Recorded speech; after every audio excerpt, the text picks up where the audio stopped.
Everyone, स्वागत है सभी का आज की क्लास में। यूजीसी नेट एजुकेशन की कंप्लीट कोर्स की जो सीरीज चल रही है उसमें आज हम यूनिट 2 कर रहे हैं। यूनिट 2 में क्या देखेंगे आज हम? तो type of returns in higher education. कौन कौन से रिटर्न्स देखेंगे? दो। तो वो है एक private returns and social returns. इसके साथ साथ हम नेट प्रेजेंट वैल्यू और इंटरनल रेट ऑफ रिटर्न, ठीक है, ये दो कॉन्सेप्ट भी आज कर लेंगे।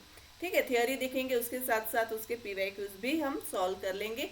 अब सिलेबस देखो तो सिलेबस में आपको ये चीज़ें कहाँ मिलेंगी? तो यूनिट नंबर 2 का जो सिलेबस है उसमें आपका जो सी सेक्शन है, ठीक है, सी सेक्शन में हमने ये चीज़ें ऑलरेडी कर ली है। ठीक है, concept of economics of education, cost benefit analysis, cost effective analysis. ठीक है, अब ये जो पॉइंट बाकी है that is economics return to higher education. ठीक है, ये चीज़ है जो आज हम सीखने वाले हैं। ठीक है, उसके बाद नेक्स्ट लेक्चर में हम signalling theory and human capital theory भी कंप्लीट कर लेंगे। ठीक है, तो आज की क्लास में देखते हैं economics return to higher education. अब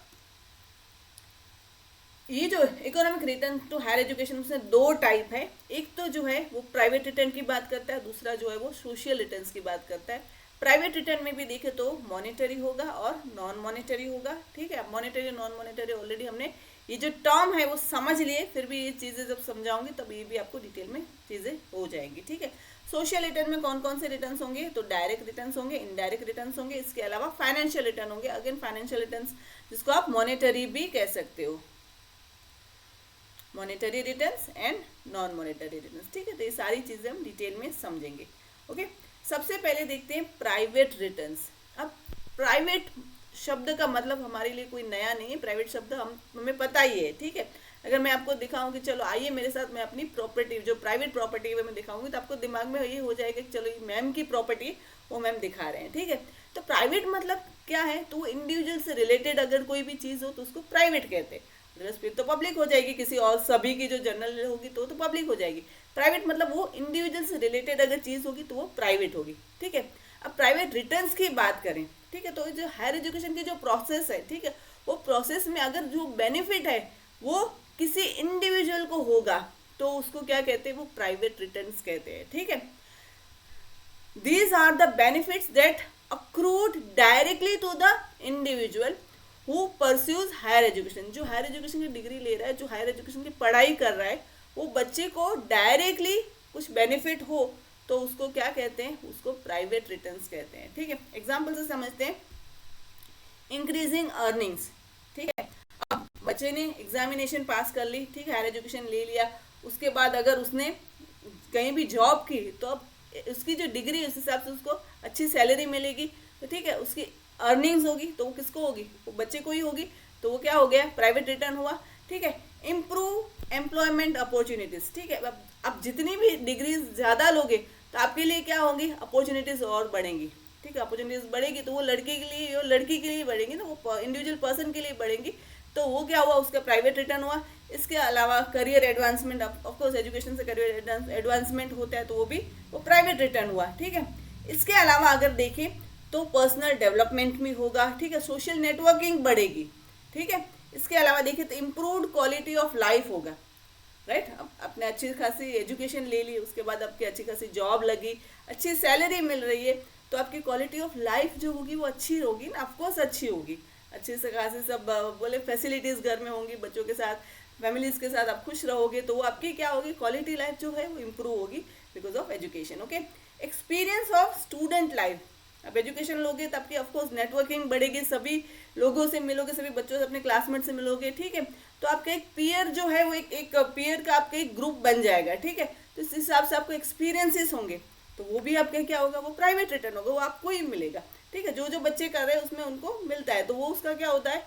प्राइवेट रिटर्न होगा। ठीक है, अब प्राइवेट रिटर्न में दो टाइप देखी थी, that is monetary and non monetary. ठीक है, अब ये जो एग्जाम्पल्स हमने ऊपर देखे, ठीक है, इंक्रीज अर्निंग है, इम्प्रूव्ड एम्प्लॉयमेंट अपॉर्चुनिटीज़ है, करियर एडवांसमेंट है, इसके अलावा देखिए तो पर्सनल डेवलपमेंट हो रहा है, सोशल नेटवर्किंग अच्छे से बिल्डअप हो रही है, लाइफ जो है एकदम क्वालिटी हो गई, मतलब क्वालिटी लाइफ हो गई है। ठीक है, then experience of student life. ठीक है, जो आप एजुकेशन के प्रोसेस में आप सभी बच्चों से मिलते हो, इवन आप अपने प्रोफेसर से बहुत सारी चीज़ें सीखते हो, तो आपके जो एक्सपीरियंस है वो भी आपकी क्या है कि अपनी लाइफ को इम्प्रूव करने में वो सारी चीज़ें एड ऑन होती हैं, तो वो भी है। तो अब इन दोनों को ही लेके अगर देखें तो मॉनेटरी कौन से होंगे और नॉन मॉनेटरी कौन से होंगे। तो ये जो है फर्स्ट है दैट इज इंक्रीज अर्निंग, मतलब आपको पैसे ज़्यादा मिलेंगे, तो वो कौन सा हो गया, मॉनेटरी हो गया। इम्प्रूव्ड एम्प्लॉयमेंट अपॉर्चुनिटीज़, ठीक है, तो वो कौन सा होगा, वो ऑफकोर्स मॉनेटरी होगा, बिकॉज आपकी अपॉर्चुनिटीज़ बढ़ रही है, मतलब कि आप एक लेवल पे हो, उसके बाद आप नेक्स्ट लेवल पे जाओगे, ठीक है, तो ऑफकोर्स आपकी क्या होगा, सैलरी बढ़ेगी ना। तो एम्प्लॉयमेंट अपॉर्चुनिटीज़ अगर आपकी बढ़ी तो वो मॉनेटरी टर्म्स में जाएगा। करियर एडवांसमेंट, ठीक है, तो आपके एक प्रमोशन हो रही है, वो सारी चीज़ें इंक्रीमेंट हो रही है, तो वो सारी किस में जाएंगी, मॉनेटरी में जाएगी। नॉन मॉनेटरी में क्या होगा, जो ये सब चीज़ें हैं, ठीक है, पर्सनल डेवलपमेंट है, आपका पर्सनल डेवलपमेंट होगा, आपका जो ग्रोथ होगा, ठीक है। देन सोशल नेटवर्किंग आपका बढ़ेगा, ओके, आपकी इंप्रूव्ड क्वालिटी लाइफ होगी, ठीक है, एक्सपीरियंस ऑफ स्टूडेंट लाइफ, वो सब किस में जाएगा, तो वो सब चीज़ें नॉन मॉनेटरी में जाएगी। Monetary that is related to money, पैसों से रिलेटेड सारी चीज़ें, ये जो आपकी एक्सपीरियंसेस है, ठीक है, वो आपके जो डेवलपमेंट के लिए जो सारी चीज़ें काम आए, ठीक है, वो सब किस में जाएंगी, नॉन मॉनेटरी में जाएंगे। तो ये हमने क्या समझा, ये समझा हमने इकोनॉमिक रिटर्न्स और टू हायर एजुकेशन अबाउट किसमें, प्राइवेट रिटर्न्स की बात करें, जो इंडिविजुअल की बात करें, जिसको एक जो बच्चा हायर एजुकेशन ले रहा है उसको खुद को बेनिफिट होंगे, तो किस तरह से होंगे, तो वो सारी चीज़ें हमने समझी। अब जो नेक्स्ट टॉपिक था दैट वाज सोशल रिटर्न्स, ठीक है। सोशल रिटर्न्स की अगर बात करें तो सोशल रिटर्न्स मतलब क्या है कि सोसाइटी को बेनिफिट होगा, जो हायर एजुकेशन की जो प्रोसेस है, ठीक है, इंडिविजुअल्स को तो बेनिफिट होगा ही होगा, तो हमने प्राइवेट रिटर्न में समझ लिया, बट इसके चलते क्या होगा, सोसाइटी एज अ होल उसको भी बेनिफिट होगा, तो वो जो चीज़ें आएंगी किस में आएंगी, सोशल रिटर्न्स में आएंगी। देख लेते हैं क्या है, these are the benefits that accrue to society as a whole beyond the individual who receives the education, ठीक है, जो बच्चा एजुकेशन लेता है उसको तो मिलते ही है, बट उसके अलावा अगर सोसाइटी को इससे कुछ बेनिफिट मिले तो उसको क्या कहते हैं, वो हायर एजुकेशन का सोशल रिटर्न है। एग्जाम्पल देख लेते हैं, एग्जाम्पल से आराम से चीज़ें समझ में आ जाएंगी। इकोनॉमी में ग्रोथ हो रहा है, कंट्री की इकोनॉमी में ग्रोथ हो रहा है, तो किससे होगा, ऑफकोर्स जो बच्चे हायर एजुकेशन लेंगे, ठीक है, फिर वो जॉब में लगेंगे, उसकी सैलरी होगी, उससे टैक्स आएगा, वो टैक्स किसको जाएगा, गवर्नमेंट को जाएगा, तो क्या होगा, वो फाइनली हमारी देश की इकोनॉमी आगे बढ़ेगी, एम्प्लॉयमेंट बढ़ेगी तो देश की इकोनॉमी आगे बढ़ेगी, राइट। फिर अगर आप अच्छी खासी आपकी पर एनम जो इनकम है, तो जितनी एनम इनकम है, हर बार क्या होता है, टैक्स का जो रिजीम होता है उसमें हम टैक्स में आ जाते हैं, तो वो टैक्स हमें पे करना होता है गवर्नमेंट। बहुत दुखदायक एक घटना होती है, बट ये सही चीज़ें हमें जो भी हमारी इनकम होती है उससे स्पेसिफिक एक जो टैक्स की इनकम जो है रेवेन्यू, वो हमें सबमिट करनी होती है गवर्नमेंट को, ठीक है। तो जो टैक्स की रेवेन्यू जो है वो जनरेट होगी, तो वो किस में जाएगा, वो पूरे समाज के हित के लिए सारी चीज़ें गवर्नमेंट करेगी, तो वो सोशल रिटर्न में जाएगा, ठीक है। रिड्यूस्ड हेल्थ कॉस्ट, हम एजुकेशन के चलते, ठीक है, आप में एक अवेयरनेस आ गई कि चलो ये हेल्दी फूड खाना है, ठीक है, जंक फूड नहीं खाना है, हमें एक्सरसाइज करनी है, तो फिर क्या होगा कि आपकी जो है जो आपकी हेल्थ अच्छी रहने लगी, ठीक है, तो फिर आपकी हेल्थ को मतलब कि उसके ऊपर आपको ज़्यादा खर्चा नहीं, मतलब दवाइयों का ये सारी चीज़ों का हमें खर्चा नहीं करना पड़ता, तो वो जो रिड्यूस हो गया हेल्थ कॉस्ट, तो वो भी किस में जाएगी, एक समाज जो हेल्दी समाज होगा तो ऑफकोर्स वो सोशल रिटर्न है, ठीक है। रिड्यूस क्राइम रेट, एजुकेशन के चलते क्राइम रेट भी कम हो जाता है, तो अगेन वो सोशल रिटर्न है। देन टेक्नोलॉजिकल एडवांसमेंट, ठीक है, ज़्यादा बच्चे जो साइंस के फील्ड में जो होते हैं वो पढ़ते हैं, फिर उसके बाद वो क्या कहते हैं, रिसर्च करते हैं, इनोवेशंस होते हैं, तो जो टेक्नोलॉजिकल एडवांसमेंट होता है, ठीक है, तो वो सब चीज़ें किस में जाएंगी, ऑफकोर्स सोशल रिटर्न में जाएंगी। देन इंक्रीज सिविक एंगेजमेंट, ठीक है, हर कोई चीज़ों में हमारा एक इन्वॉल्वमेंट एज अ सिविलियन हमारा एंगेजमेंट रहता है, जो गवर्नमेंट के सारी प्रोसेस हमें ये सारी चीज़ों की अवेयरनेस आ गई है, that is because of again education, ठीक है, तो वो भी सोशल रिटर्न में जाएगा। एक स्ट्रॉन्गर कम्युनिटीज बिल्डअप होती है, राइट, तो अगेन वो सब चीज़ें जो एक इंडिविजुअल के लिए नहीं but as a whole society के लिए जो इम्प्रूवमेंट के लिए बेटर हो, वो सारी चीज़ें वो सोशल रिटर्न में जाएंगी। अब कौन कौन सी टाइप है तो वो देख लेते हैं, मॉनेटरी है, non monetary, direct return, indirect return, ठीक है। मॉनेटरी में क्या होगा, इकोनॉमिक ग्रोथ होगा, ठीक है, जो इकोनॉमी जो हमारा जो इनकम टैक्स जो हम पे करते हैं, तो उसके चलते जो गवर्नमेंट में जो उसकी जो टैक्स रिजिम में जो होती है चीज़ें, तो उसके हिसाब से हमारी इकोनॉमी जो हायर लेवल पे जाती है, ठीक है, तो जो वो ग्रोथ होता है तब वो पैसे के हिसाब से होगा, तो मॉनेटरी में जाएगा। इनकम टैक्स रेवेन्यू जो जनरेट होता है वो। देन रिड्यूस हेल्थ कॉस्ट, ठीक है, हेल्थ कॉस्ट जो है कि चलो एवरी ईयर जो हम हेल्थ पे इतना हम जो स्पेंड कर रहे थे वो जो है अभी हमें कम करना पड़ता है, ठीक है। अब हम एक्सरसाइज करने लगे, अच्छी अच्छे फूड जो है वो खाने लगे, तो वो जो कम होने लगा तो वो भी अगेन किसमें हुआ, मॉनिटरी में ही हुआ ना। कि चलो एवरी ईयर हमें इतना जो था कि 5,000 हम पर एनम जो खर्चा कर रहे थे, बट अब हमें रिड्यूस हो गया और चलो हमें कुछ इतना लगता ही नहीं, बस एक हेल्थ चेकअप ही करवाते 1500 का, दैट इज इनफ। तो ये क्या हुआ, ये मॉनिटरी टर्म हुई ना, ठीक है। तो ये इसमें आ जाएगा। इसके अलावा देखिए नॉन मॉनिटरी में रिड्यूस क्राइम रेट है, टेक्नोलॉजिकल एडवांसमेंट है, इंक्रीज सिविक एंगेजमेंट है, देन स्ट्रॉन्गर कम्युनिटीज, वो सब चीज़ें किसमें जाएंगी, नॉन मॉनिटरी में जाएंगी। डायरेक्ट रिटर्न क्या होता है, जो डायरेक्टली डायरेक्टली कंट्रीब्यूट करे सोशल रिटर्न में, तो वो होगा direct return. High tax revenue, ठीक है, अच्छी खासी जो हर बार निर्मला सीतारामन आते हैं और जो अपना वो बक्सा लेके आते हैं और जो हर बार जो अपने वो जो समझाते हैं कि चलो ये टैक्स रेजिम मेरा, ये इस बार का ये टैक्स रेजिम मेरा, तो जो वो जो चीज़ें होंगी, ठीक है, उसमें जो हम टैक्स पे करेंगे वो डायरेक्ट रिटर्न में जाएगा, ठीक है, डायरेक्टली वो कंट्रीब्यूट करेगा इकोनॉमी में। इसके अलावा इनडायरेक्ट रिटर्न की अगर बात करें तो इनडायरेक्टली जो बेनिफिट होता है सोसाइटी, और आपको सोसाइटी के चलते इंडिविजुअल को भी तो बेनिफिट होता ही होता है, ठीक है।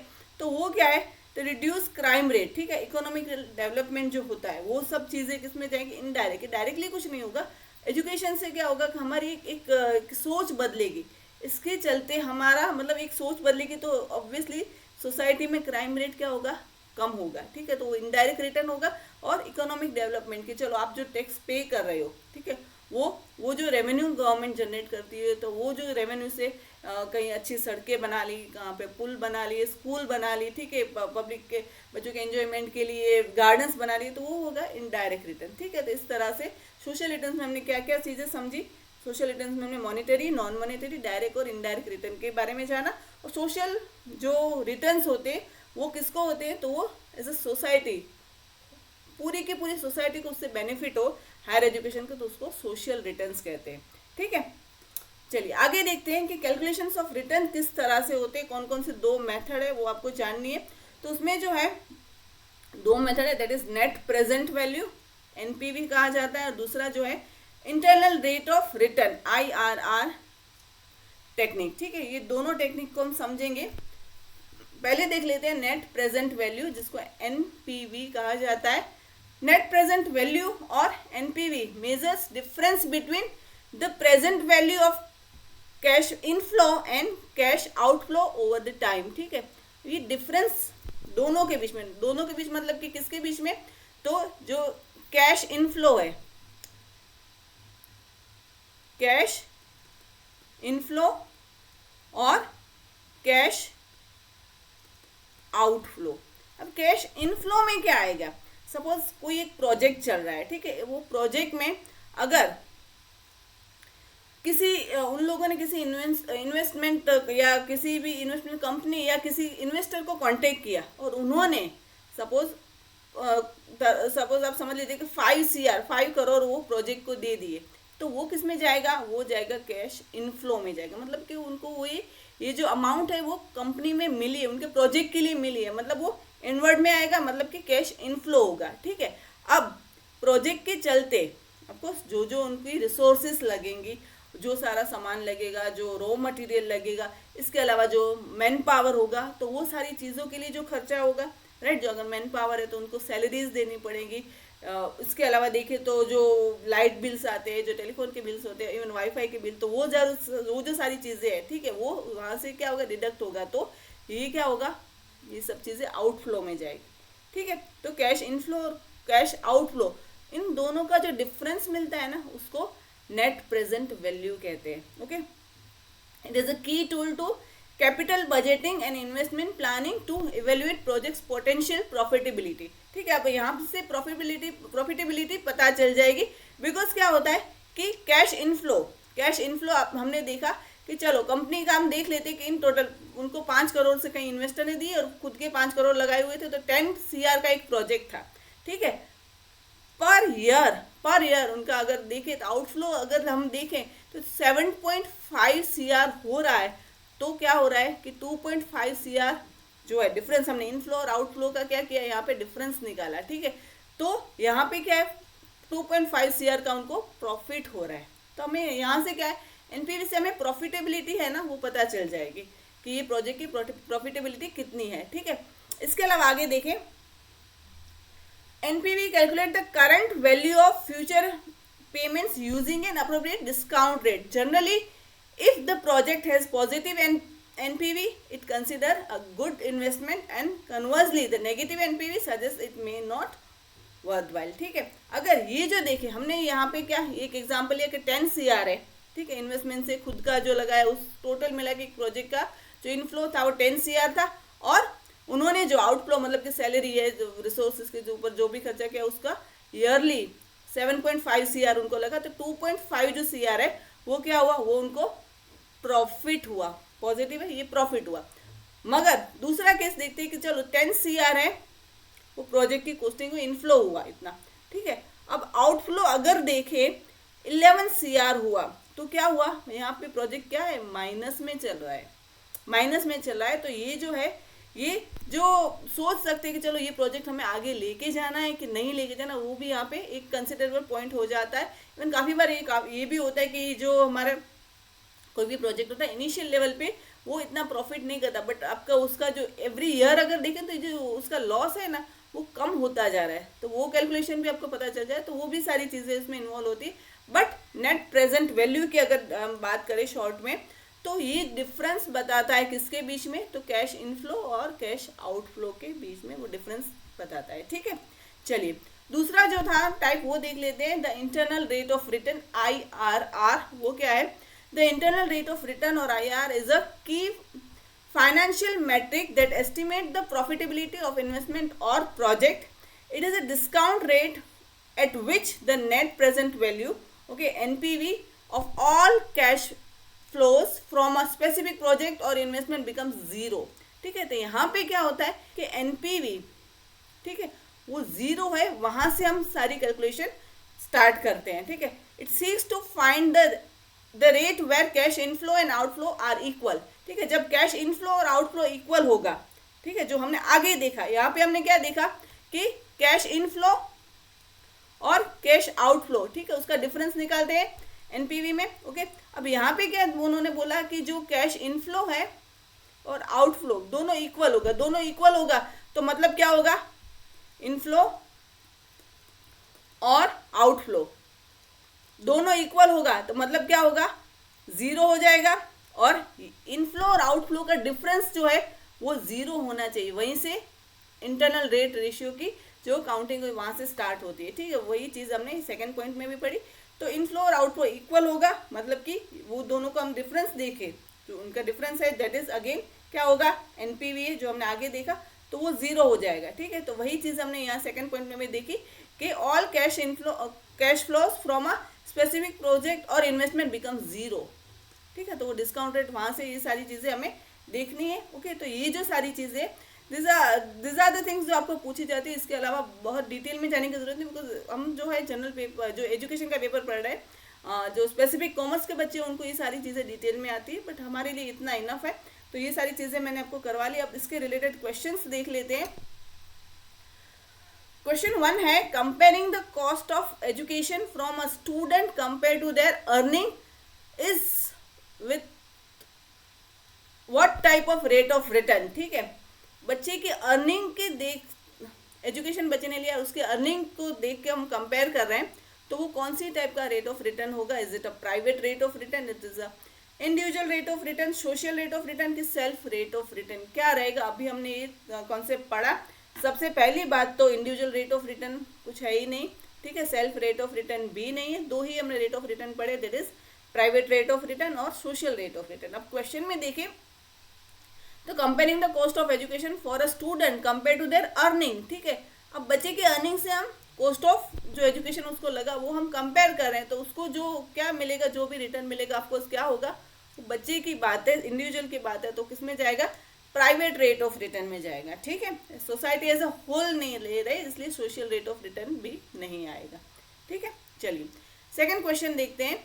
Question number 2, the concept of cost benefit analysis was given by Alfred Marshall, Adam Smith, Stanley Fisher के निकोलस टर्न। तो ये क्वेश्चन हम ये जो कॉन्सेप्ट है हमने ऑलरेडी कल कर लिया है, मतलब ये हमारा जो कॉन्सेप्ट है ऑलरेडी हो चुका है। तब भी मैंने ये चीज़ें बोली थी कि आपको ये नाम है याद रखने चाहिए, बिकॉज ये आपको क्वेश्चन पूछे जाते हैं। तो क्या आएगा, कॉस्ट बेनिफिट एनालिसिस, CBA से रिलेटेड क्या नाम है, Alfred Marshall is the correct answer. ठीक, क्वेश्चन नंबर 3 देख लेते हैं। The district institution of education and training DIETs were created by the recommendation of, option A है national policy on education 1968, B है that is national policy on education 1986, C Kothari commission and D है 42nd constitutional amendment act 1976। तो क्या आएगा, diet की recommendation किसने की थी, of course national policy on education 1986 ने की थी।